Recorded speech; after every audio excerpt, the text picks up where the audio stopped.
one single thing that we remember Kibaki for.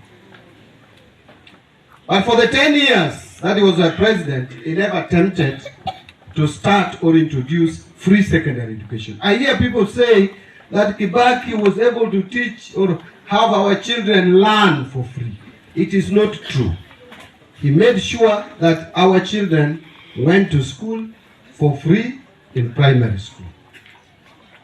For secondary school, it is President Uhuru Kenyatta who started this initiative of, Kwanza, it was subsidized secondary school. Then later he announced that it should be free day secondary school. And so each child in day secondary school right now, according to government policy, should be paid for 22,000 shillings every year. For junior secondary school, it is 15,000. And for primary school, it is 1,400. But I want to tell you this, and that is the fact, that since the introduction of free day secondary school,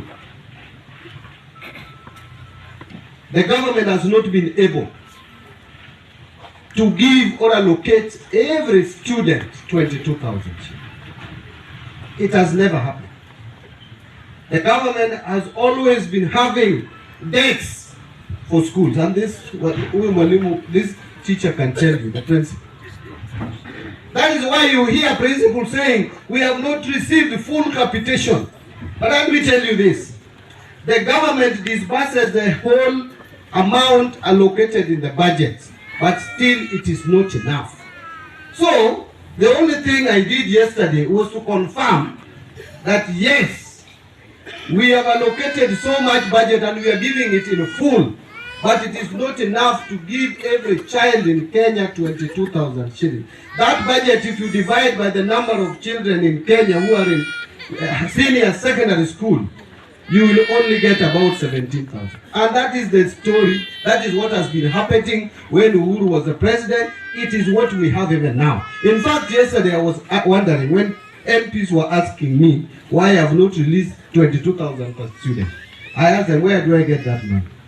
It is them who passed the budget. In fact, the latest budget, even the capitation we had put, Parliament reduced it further. So once a budget has been allocated, where do I have money? Where do I get money to pay the full 22,000? So whatever is there will be paid in full.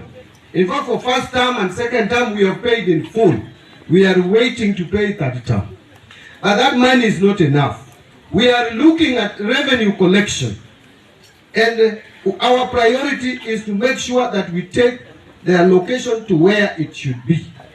But pretending that at the moment we are financing every student in secondary school at 22,000, junior secondary school at 15,000, primary school at 1,400, no.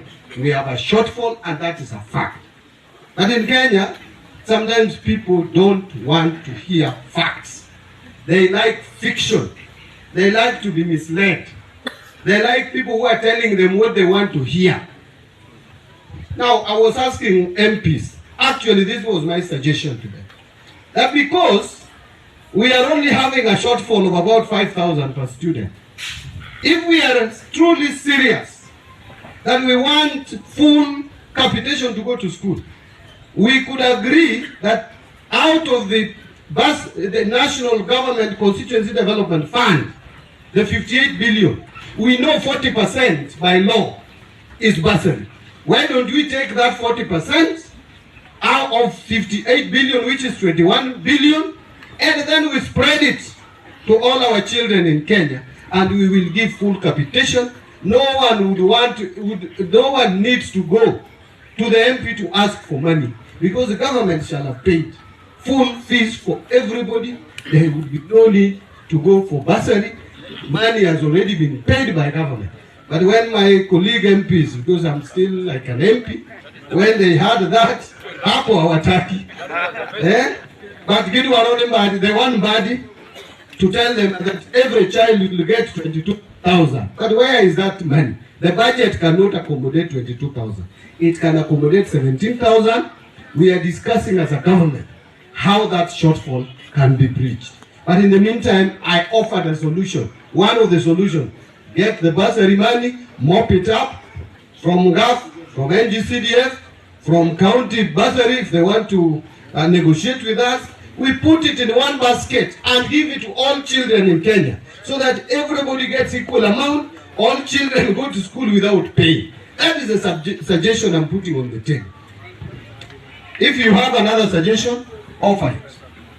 That is my suggestion as the National Treasury and Economic Planning Secretary. Nimefanya makosa hapa.